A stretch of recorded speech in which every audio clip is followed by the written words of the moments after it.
ሰላም ሰላም ውድ የአድማስ አካዳሚ ቤተሰቦች፣ አድማስ አካዳሚ የኦንላይን ትምህርትን እያስተማረ ይገኛል።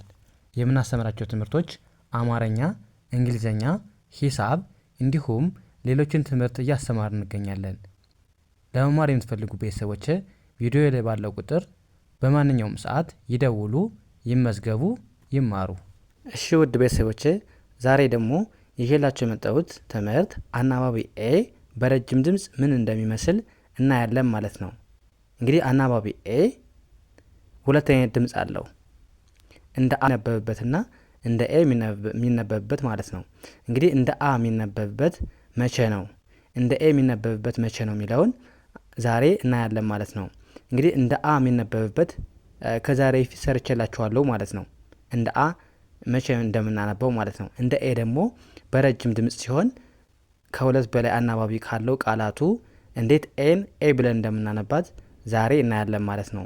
ከዛ በፊት ግን አናባቢ ኤ በሾርት ድምፅ ወይም ኤን አ ብለን በምናነበት ድምፅ አይተናል ማለት ነው። ሌላ ትምህርት ላይ ያን ያላያችሁ ልጆች ገብታችሁ ማየት ትችላላችሁ ማለት ነው።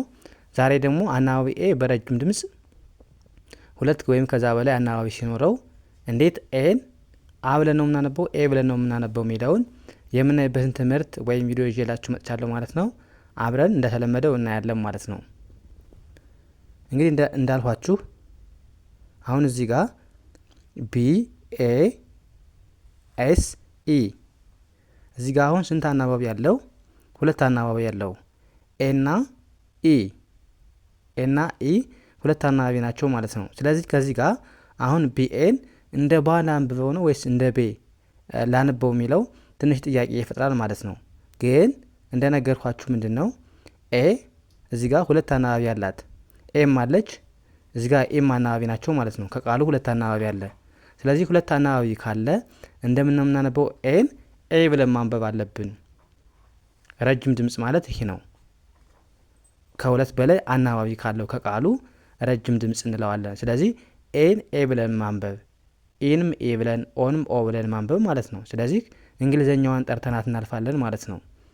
ስለዚህ እዚህ ጋር ቢኤን እንደ ባ ሳይሆን የምናነበው እንደ ቤ ኤስኢን በአንድ ላይ ዝ ብለን ማንበብ ቤዝ ምንድን ነው? በዚህ ጋም በአማርኛ ጽፌላችኋለሁ እንዴት ማንበብ እንደምችሉ ትርጉሙም ጽፌ ያለው ምን ማለት ነው? መሰረት ወይም ዋና ማለት ነው።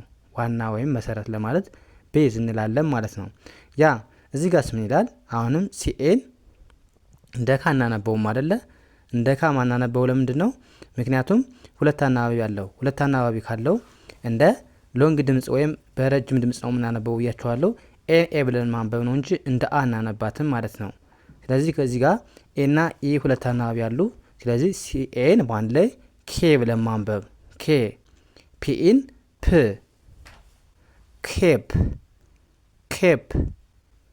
ኬፕ ይላል። በአማርኛው ጽፌላችኋለሁ። ምን ማለት ነው? ካባ ማለት ነው። ካባ ያ እዚህ ጋር በተመሳሳይ አሁን ምንድነው ኤምኤ እንደማ እንዳናነበው ሁለት አናባቢ ያለው እዚህ ጋር ኢ ባትኖር እንደ አ እናነባት ነበር ማለት ነው። ስለዚህ ሁለት አናባቢ ካለው ሁልጊዜም በቃ የምትይዙት ነገር ምንድነው? ኤ ከሆነች ኤ ብለን ማንበብ፣ ኢም ብትሆን ኢ ብለን ራሷ እንግሊዘኛው ማለት ነው። ኦም ብትሆን ዩም ብትሆን እንደዚህ ነው የምናነባቸው ማለት ነው። ስለዚህ እንዴት ማድረግ ያለብን? ኤምኤን ኤ ብለን ማንበብ፣ ራሷን ኤ ብለን ጠራናት ማለት ነው። አ ሚል ድምፅ የላትም ማለት ነው። ረጅም ድምፅ ማለት ይሄ ነው። ስለዚህ ኤምኤን ሜ ብለን ማንበብ፣ ኬኢን እንደ ክ ማንበብ። ሜክ ምን ማለት ነው? መስራት ማለት ነው። ያ እዚህ ጋር አሁንም ቲን እንደምናነባት እንደ ት ማንበብ፣ ከአናባቢ ውጭ ከሆነች ስድስተኛ ፊደል ናት ማለት ነው። ት ብለን እናነባለን። አርኤን በአንድ ላይ ሬ ማንበብ። አርኤን አሁንም እንደ ራ አይደለም የምናነበው እንደ ሬ ነው።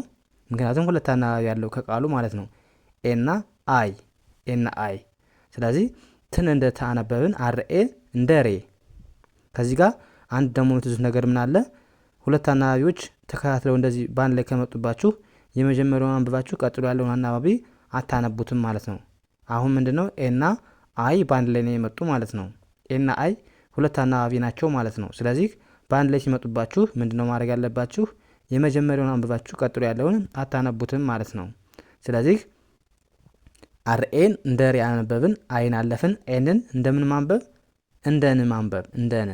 ትሬን ትሬን፣ በአማርኛም ትሬን ይላል። ምን ማለት ነው? ባቡር ማለት ነው። ባቡር።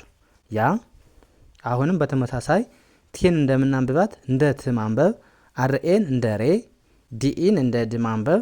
ትሬድ ትሬድ ትሬድ ይላል በአማርኛው። ምን ማለት ነው? እዚህ ጋር ንግድ ለማለት ነው። እሺ ንግር ብዬ ጽፌዋለሁ። ንግድ ለማለት ነው። አስተካክሉልኝ ማለት ነው። ንግድ ብላችሁ ትሬድ ማለት ንግድ ስለሆነ እዚህ ጋር በስተት አር ገብታለች። ድ ብላችሁ አስተካክሉልኝ ማለት ነው። ያ ይሄኛውስ ምን ይላል? አሁንም አርኤን እንደምናንብበው እንደ ራ አናነብም። ምክንያቱም ሁለት አናባቢ ያለው ሁለት አናባቢ ካለው ወይም ከዛ በላይ ከሆነ አናባቢው እንደምናነባለው ብያችኋለሁ። ኤን ኤ ብለን ማንበብ አለብን እንጂ እንደ አ እንደማናነብ ነግራችኋለሁ ማለት ነው። ስለዚህ ምንድነው ማድረግ ያለብን ማለት ነው? መጀመሪያ አናባቢውን ማወቅ፣ አናባቢው ስንት አናባቢ ያለው የሚለውን ማየት። ስለዚህ አርኤ እንደ ሬ አነበብን፣ አይን አናነብም ማለት ነው። ቅድም እንደነገርኳችሁ ሁለት አናባቢ በአንድ ላይ ተከታትለው ከመጡ የመጀመሪያውን አንብበን ቀጥሎ ያለውን አናነብም ብያችኋለሁ። ስለዚህ አርኤን እንደ ሬ አነበብን፣ አይን አለፍን። ኤንን እንደ ን ማንበብ። ሬን ሬን ምንድን ነው? ሬን ይላል ዝናብ ማለት ነው። ዝናብ።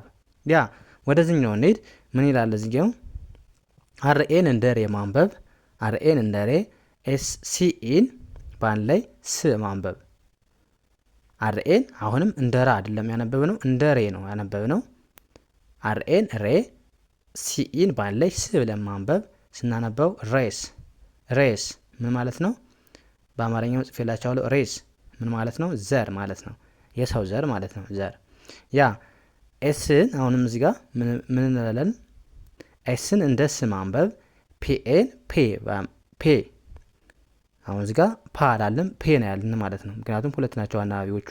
ከዛ ሲኢን ስ ማንበብ፣ ይቅርታ ሲኢን እንደ ስ ማንበብ ማለት ነው። ስፔስ ስፔስ ምን ማለት ነው? ቦታ ቦታ ማለት ነው። ስፔስ። ያ እዚህ ጋር እንዴት እናንብበው? ቲኤን አሁንም እንደ ታ እናነብም። እንዴት ነው የምናነበው? እንደ ቴ ኤ ሚል ድምጽ አለ ማለት ነው። ስለዚህ ቲኤን ቴ ማለት ኤስን ስ፣ ቲኢን እንደ ት ማንበብ። ቴስት ቴስት ቴስት ምን ማለት ነው? ሙከራ ሙከራ። ሌላም ትርጉም አለው። መቅመስ እንደማለትም ይሆናል። መቅመስ ወይም ሙከራ ሁለት አይነት ትርጉም አለው ማለት ነው። ቴስት። ኦኬ። ይሄኛውስ እንዴት ብለን እናንብበው? አሁንም ቲኤን እንደማንበብ እንደ ቴ፣ ቲኤን ቴ፣ ኬኢን በአንድ ላይ ክ ማለት። ቴክ ቴክ ምን ማለት ነው? መውሰድ ማለት ነው። መውሰድ። ያ ፒኤን ፔ፣ ፒኤን እንደምናንብበው እንደ ፔ። አሁንም ፒኢን እንደ ፐ፣ አርን እንደ ር ማንበብ። ስናነበብ ሙሉን ፔፐር ፔፐር ፔፐር ማለት ምንድን ነው? ወረቀት ማለት ነው። ወረቀት። ያ የመጨረሻው ምን ይላል? አሁንም ሲኤን እንደምናንብበው እንደ ኬ፣ ሲኤን ኬ ብለን ማንበብ። አርኢን እንደ ር ማንበብ። ኬር ኬር ምን ማለት ነው? ጥንቃቄ ማድረግ፣ ጥንቃቄ ለማለት ነው። ያ አሁን ዛሬ ምን አየን? አናባቢ ኤ በረጅም ድምፅ። ረጅም ድምፅ ማለት ምንድን ነው?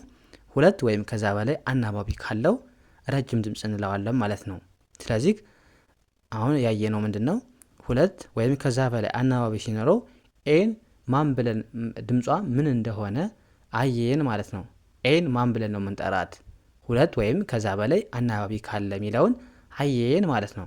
እንደነገርኳችሁ አሁን ኤ እንደ ኤ ትነበባለች እዚህ ጋር ዛሬ ከሰራ ነው ላይ ማለት ነው። ስለዚህ ኤ እንዴት ነው እንደ ኤ የምትነበበው ብለን ስናስብ ምንድን ነው እናንተ ሄዳችሁ ቃሉን ስንት አናባቢ ያለው የሚለውን ማየት።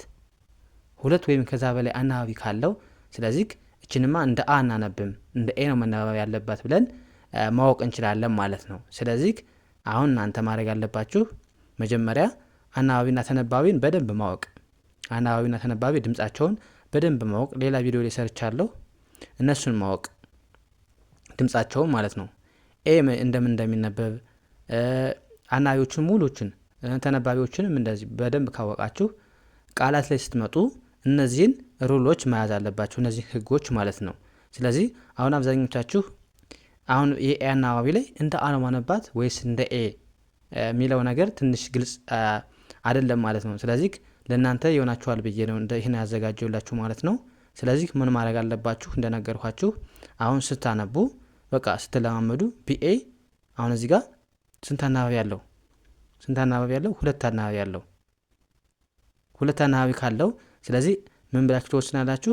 ኤን ኤ ብላችሁ ለማንበብ ትወስናላችሁ ማለት ነው። ለምሳሌ እዚህ ጋር ኢ ብትሆን ለምሳሌ ኢ ብለን ነው የምናነባት። እራሷ እንግሊዘኛዋን እንጠራታለን ማለት ነው በረጅም ድምጽ ሁለት ወይም ከዛ በላይ አናባቢ ካለ። ስለዚህ በዚህ መልኩ ብትረዱ አሪፍ ነው እላለሁ። ያ የዛሬው ክላሳችን እዚህ ጋር እናብቃ። ቀጣይ በሌላ ትምህርት እስከምንገናኝ መልካም ጊዜ ተመኘሁላችሁ። ሰናይ ጊዜ